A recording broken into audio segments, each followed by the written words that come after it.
Bonjour, je m'appelle Chris et aujourd'hui je vais faire l'essai de ma voiture, l'Acura TLX avec le groupe Tech. Je trouve ça toujours extrêmement intéressant quand les chroniqueurs expliquent leur raisonnement.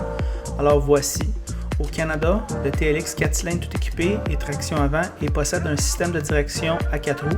Il se vend environ 39 000 $. Vous pouvez également obtenir un deal car les nouveaux 2018 sont sortis.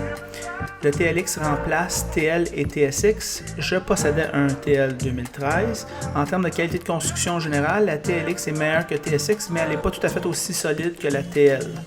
L'apparence de ce véhicule est faible risque et cela se reflète dans le caractère général de la voiture. Cependant, il existe des éléments de conception intéressants tels que les renflements de roues arrière. En arrière aussi, c'est bien. Le devant est bien aussi. Cependant, je dois avouer que c'est plus Camry que Audi. Aucun échappement n'était qu'une gimmick environnementale. Nous vivons dans l'époque du spin et Acura n'a trompé personne avec ça. Le coffre est de bonne taille et est livré avec un tapis en caoutchouc pour protéger le tapis de ce coffre bien fini. Siège pli 60-40, très convenable.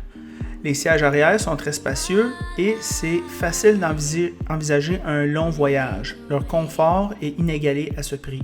Pas trop de place pour les cossins non plus et ça c'est bien pour moi car personne n'est autorisé à manger ou boire quoi que ce soit dans ma voiture sauf de l'eau. Le traitement des portes est bon et ce TLX est généreusement équipé. Cependant, il manque le régulateur de vitesse adaptif. Le cuir Milano ressemble à du cuir véritable et non du cuirette. Et encore, les sièges sont tout simplement sublimes. C'est l'une des raisons pour lesquelles j'ai acheté une Acura. Bien que j'aime sa sportivité, je vis dans une grande ville avec des routes de merde. Le confort pour moi est une nécessité. Les matériaux ici se sentent bien, doux partout et des garnitures de style bois de bon goût n'attirent pas l'attention. Les indicateurs sont faciles à consulter et la console centrale est adéquate bien qu'il existe certaines graphiques qui découlent des produits Acura précédents et c'est aussi difficile à utiliser. Le volant est d'une qualité suffisante et il est chauffé, mais se sent comme s'il pouvait sortir d'une Camry. C'est une interface majeure et une déception. En se déplaçant vers la console centrale, il semble beaucoup mieux qu'avant. Les menus compliqués rendent la sélection d'une option plus difficile qu'elle devrait l'être. Heureusement, le système de son ILS joue à qualité audiophile et aussi très fort, un must pour moi. Dans l'ensemble, c'est haut niveau ici. Et même les clients les plus difficiles trouveront très peu à reprocher lorsqu'ils seront assis dans ce véhicule. Les bruits de caisse sont faibles et l'isolation acoustique est de premier ordre, presque du Mercedes. Assis à l'intérieur de cette Acura, on sent la valeur.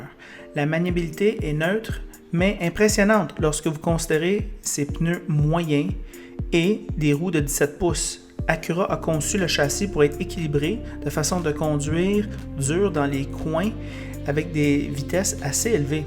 Je ne suggère pas que cette voiture vous incite à conduire rapidement, mais comme la plupart des berlines de luxe sportive, TLX peut. La transmission mérite mention, c'est une double embrayage à 8 vitesses avec un convertisseur de couple. Cela signifie qu'un système d'ailette élimine les vibrations des transmissions à double embrayage à basse vitesse. C'est brillant. Avec un moteur robuste de 2,4 litres, cette voiture fait le 0-100 en 7 secondes et demie et fait du 9,6 litres en ville et 6,6 sur l'autoroute. 9,6 en ville est optimiste et TLX boit du super. Ce coût supplémentaire rend le Honda Accord V6 un choix plus puissant, avec le même coût en carburant car il gaze à l'ordinaire. Je trouve que ce véhicule a pour but de se rapprocher le plus près de les Allemands tout en maintenant un paiement de bail d'un intermédiaire. Voici nos pensées sur la route. Alors, ça c'est l'essai routier de ma Acura TLX 2017. Je ne l'ai pas sorti plus tôt parce qu'on a un problème audio. Fait qu'on recommence avec Ross. Ross, qu'est-ce que tu en penses de ce char-là? En passant, mon ego, je l'ai laissé chez nous. Pas de problème. Tu donnes leur juste. On donne leur juste le plus possible. Bien, évidemment, les gros points forts de cette voiture-là, bien, évidemment, Acura, qui est la haut de gamme de chez Honda, bien, c'est la fiabilité qui est au rendez-vous. Fait qu'il n'y a pas de surprise. Avec un produit Honda, c'est très fiable. Puis chez Acura, ben, c'est la même lignée, ce qui fait que le service, puis la garantie et la fiabilité du produit est la même. Consommation de carburant avec le 4 cylindres, moi, que je trouve raisonnable. Avec le V6, par exemple, ça change un peu parce que là, on a le 4 roues motrices, fait que la consommation d'essence monte légèrement. Mais avec le 4 cylindres, c'est très acceptable. Qualité de la finition aussi, de la présentation. Ça, j'aime bien. Qualité des matériaux choisis, soft touch, présentation là, très bien à ce niveau-là. Une bonne insonorisation, malgré qu'on a un 4 cylindres. C'est doux. On n'entend pas trop les bruits extérieurs, etc. Bonne valeur de revente sur le marché aussi. Après 3-4 ans, les Acura, en général, conservent une excellente valeur de revente. Puis la TLX, c'est le pain et le beurre des concessionnaires Acura. Fait que je peux vous dire que c'est le modèle avec la RDX puis la MDX. C'est les 3 bons vendeurs chez cette bannière-là. Un peu moins coûteuse que les Allemandes, à équipement similaire. Fait que ça, c'est un autre point pour ce qui est de l'attrait de cette voiture-là. Par contre, ben, comme toute voiture, il n'y a rien de parfait. Fait que il y a le système 4 roues directrice qui peut-être, je ne sais pas si à long terme, ça va causer des coûts additionnels au niveau de l'enlignement de la voiture, ou au niveau mécanique. C'est quelque chose que je ne sais pas à long terme comment que ça va se répercuter. Le système de 2 écrans qui est, je pense qu'il aurait dû se concentrer plus juste sur un écran. À ce niveau-là, c'est peut-être plus distrayant pour le conducteur en soi, mais c'est ce que les ingénieurs ont opté, d'avoir un peu le système d'infodivertissement et le système d'information sur l'écran du haut. Fait que beaucoup d'écrans à consulter. Peut-être que c'est une distraction additionnelle. La ligne extérieure qui est probablement un petit peu plus conservatrice que, disons, ses concurrentes allemandes. Fait que là-dessus, la ligne là-dessus est plus très conservatrice, comme les modèles asiatiques en général. La tradition continue dans ce sens-là. Pas aussi tape à l'œil que les Allemandes, un peu pour revenir à ce que je disais. Aussi, ben, moins dispendieuse qu'une Allemande, du même coup. Fait que c'est l'entre-deux. On a un peu plus qu'une Honda Accord. On a un peu moins que les Allemandes, mais la voiture se situe entre les Allemandes et la Honda Accord. Fait que pour votre porte-monnaie, ben, vous avez une valeur juste. Et la concurrence à ce niveau-là, ben, il y en a quand même pas mal. On n'a qu'à penser à les Audi A4, BMW de série 3, on a les Cadillac ATS, l'Infiniti Q50, Jaguar XE, le modèle d'entrée de gamme qu'on pourrait inclure, Lexus IS, qui est un peu plus petite au côté habitacle, on est beaucoup plus serré, mais qui est une concurrente directe là, à la Acura TLX. Lincoln MKZ, pour ceux qui aiment un peu plus moelleux, plus confortable. Mercedes-Benz de classe C. Et évidemment, Volvo S60, qui va être remodelé. Là. C'est peut-être qu'on n'a pas le choix de parler de Volvo, mais en termes de, comment je pourrais dire, de qualité de voiture, c'est sûr que la Volvo S60 de nouvelle génération, ça va être tout autre chose, parce qu'en ce moment, le modèle est très vieillot. Puis il commence à dater. C'est le modèle, un des seuls modèles qui n'a pas été renouvelé de la gamme Volvo. Ça résume pas mal mon impression de la voiture. Bon comportement routier. Pas trop sportif. Un compromis entre le confort puis un petit côté sportif. Pas aussi sportif que certaines Allemandes. Par contre, le marché, c'est le marché nord-américain. Puis évidemment, les Américains aiment conduire une Buick.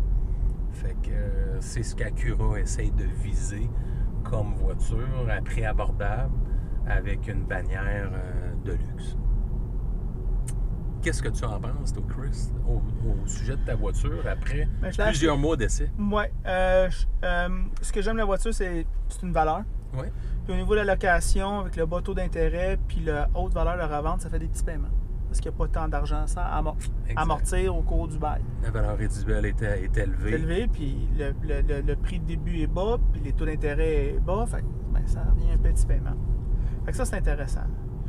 J'aime la mécanique simple. Moi, je vais faire affaire avec un mécanique indépendant. Fait que ça me plaît. Je te dirais la silence de roulement. Ben, je vais répéter un petit peu ce que tu disais. Dans le fond, c'est tout ce que tu dis. Le silence de roulement, ça, c'est quelque chose que j'apprécie personnellement. Ouais. Suspension, pas trop dure, pas trop molle.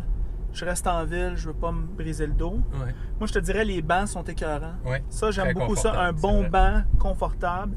Le cuir, c'est... Moi, j'ai pris le modèle un petit peu plus haut de gamme. C'est pas le cuirette, c'est un bon cuir. Ça aussi, j'aime ça.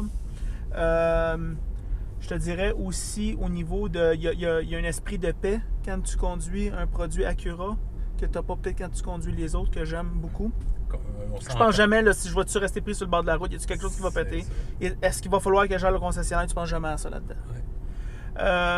L'autre chose que j'aime beaucoup, c'est juste généralement le comportement routier facile. Même si c'est un Acura, ça se conduit pas mal comme un Honda Accord. Ouais. Dans le sens que c'est très facile à conduire. C'est les manœuvres, comme là, je fais une manœuvre là, très, très serrée ici, là. Ouais. Super facile à conduire. À la fin de ta routine de journée, tu n'es pas épuisé quand tu conduis cette voiture-là. Ça, j'aime beaucoup. Une autre affaire que j'aime beaucoup, mais c'est les roues. Les roues, c'est pas des énormes roues 19 pouces. C'est pas des pneus low profile. C'est du 55 ratio au niveau de l'auteur. Et puis, ça prend très bien les bosses. Alors, c'est super confort.